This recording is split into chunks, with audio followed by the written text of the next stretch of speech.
रात्रभर रेल्वे स्टेशनवरच झोपलो. सकाळी गोंदियाला जाणारी गाडी आली आणि त्या गाडीत बसून गोंदियाला सिंगल टोलीला गेलो. सिंगल टोलीला एक बागडे नावाची उपासिका होती, पुढे ती भिक्षुणी झाली आणि उपासक होते, त्यांचं नाव मला आता आठवत नाही, पण तो उपासकही माझा नायक झाला आणि शेवटी भिक्षू झाला आणि भिक्षू होऊन मरण पावला.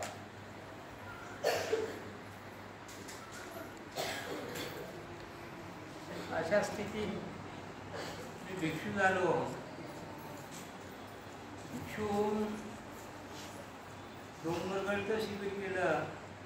त्यानंतर भिलाईला गेलो. भिलाईचं 10 दिवसाचं शिबिर आटोपलं.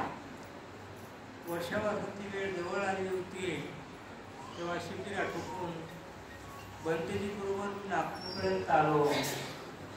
तर बनतेजीला म्हणालो, बनतेजी आता मी जीव सोडत नाही. बनतेजी म्हणाले, तुझी इच्छा असेल तोपर्यंत राहा. आणि मी आजपर्यंत भिक्षू म्हणून जगलो. भिक्षू म्हणून जगत असताना मी माझ्यासाठी काहीच केलं नाही, काही बनवलं नाही. तर समाजासाठी, बौद्ध बांधवांसाठी,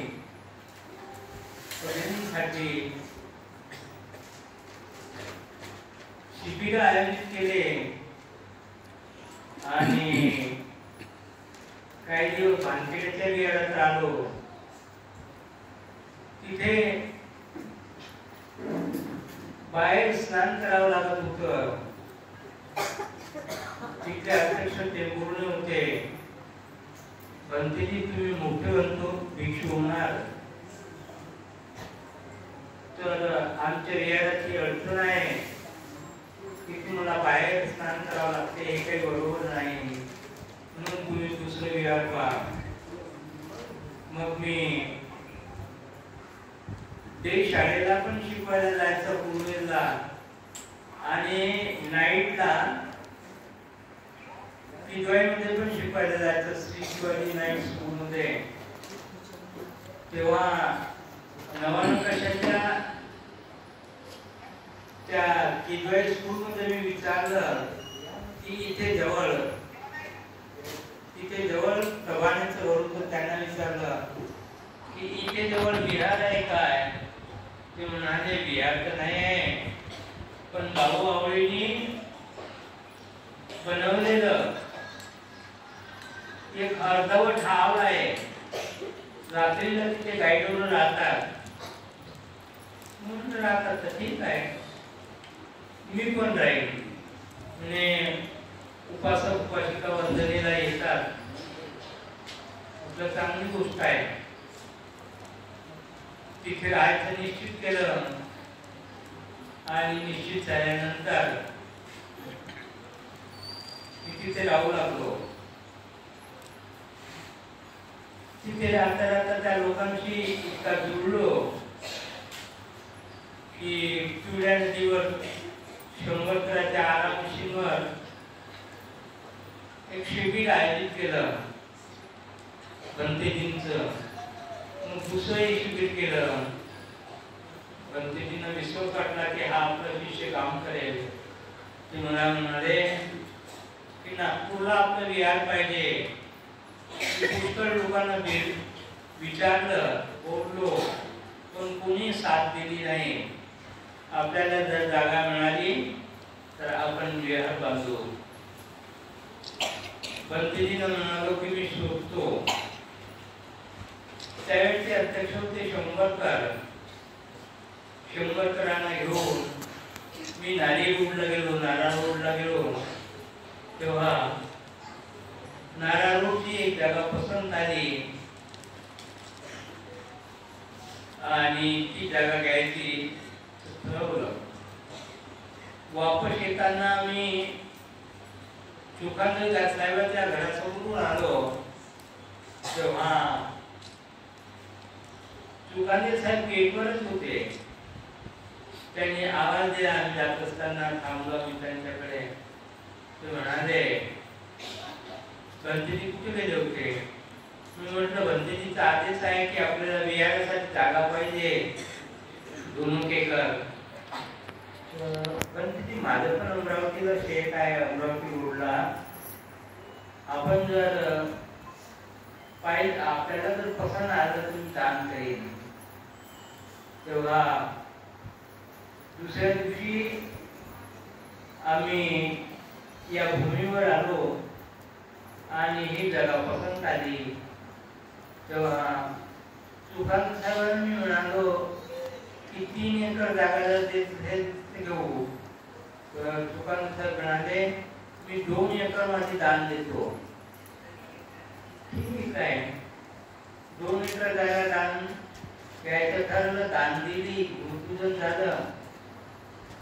विचार पडला की आपण इथे जर येऊन विहार बनवू, जर भिक्षाटनाला जर गेले तर कुठे जातील. म्हणून सुकांदे साहेबांची 10 एकर जागा होती. त्यापैकी 2 एकर त्यांनी विहाराला भारतीय बुद्ध ज्ञान विद्यालय संस्थेला दान केली आणि भूमिपूजन ठरलं. भूमिपूजनाच्या दिवशी गोष्ट अशी झाली की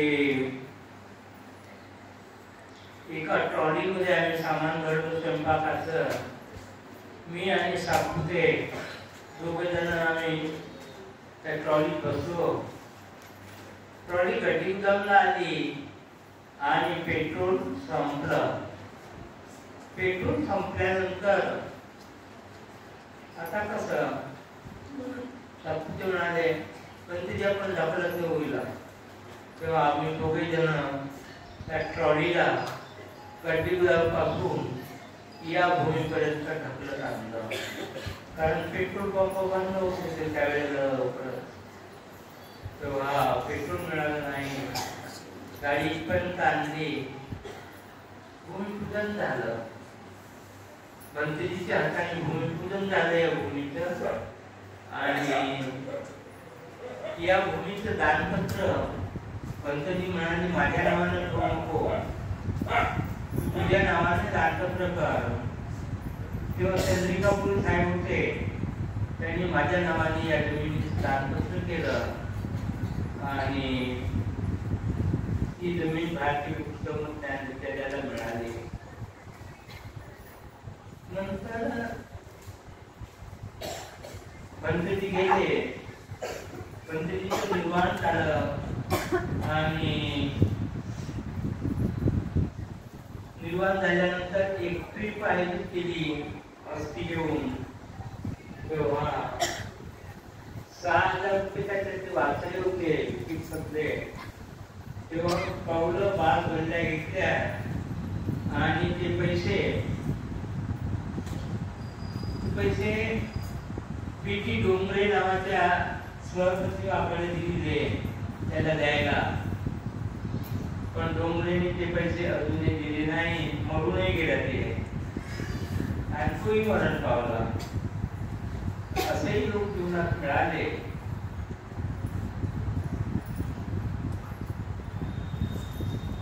आणि या भूमीवर एक हातचं बांधकाम सुरू केलं. तेव्हा सोपान म्हणून इंजिनियर होते.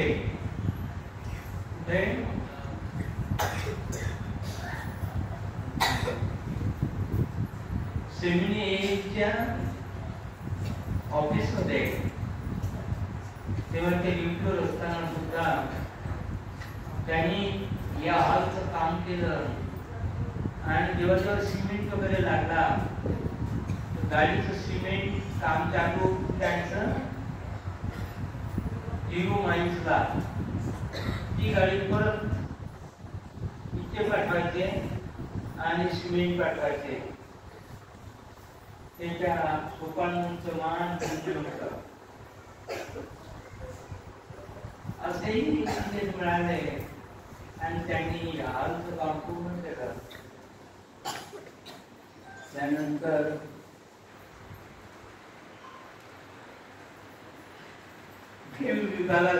खेळाच्या विभागातून 42 लाख रुपये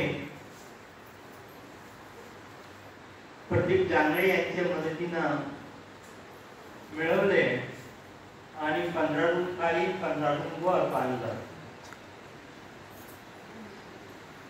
त्यानंतर संस्थेच्या पैशांनी जे भिक्षू निवास आहे ते बांधलं आणि लायब्ररीची जी बिल्डिंग आहे ती खेळाच्या विभागातून बांधली.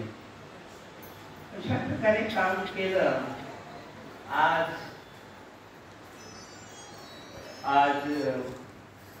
मला आनंद होत आहे की आचार्य निवासाचं काम पूर्ण झालं आहे. ते बागडे ठेकेदार यांनी पूर्ण केलं आहे आणि व्यवस्थितपणे बांधलेलं आहे. मला शिकवायला येणारे आचार्य त्या आचार्य निवासात राहतील आणि तुम्हाला शिकवतील. तुम्हाला मी सांगू इच्छितो की नोव्हेंबर महिन्यात एक 10 दिवसाचं शिबिर होईल. तेव्हा तुम्ही त्या शिबिरामध्ये भाग घ्या. त्याचे हँडबिल निघतील तेव्हा तारीख तिथल्याच केली जाईल आणि 100 लोकांचं एक शिबिर आयोजित करण्याचं ठरवलं जाईल. बाजूला जो पायवा आहे ते पुरुषांचे निवासस्थान बनवायचं आहे. पहिल्यांदा आपण बांधकाम करणार ते कोणतं? किचन अँड डायनिंग म्हणजे स्वयंपाकगृह आणि जेवणगृह हे बनवलं जाईल आणि त्यासाठी तुमच्याकडून दानाची अपेक्षा आहे. ज्याच्याकडून जसं दान देता येईल त्यांनी किचन आणि डायनिंग साठी दान द्यावं आणि ते काम पूर्ण होईल. तुम्ही नाही दिलं तरी होईल, परंतु जवळजवळ 40 लाख रुपयाचा खर्च आहे. तेव्हा आपण सर्वांनी थोडं दान द्यावं असं मी आग्रह करतो आणि माझे 2 शब्द पुरे करतो. साधू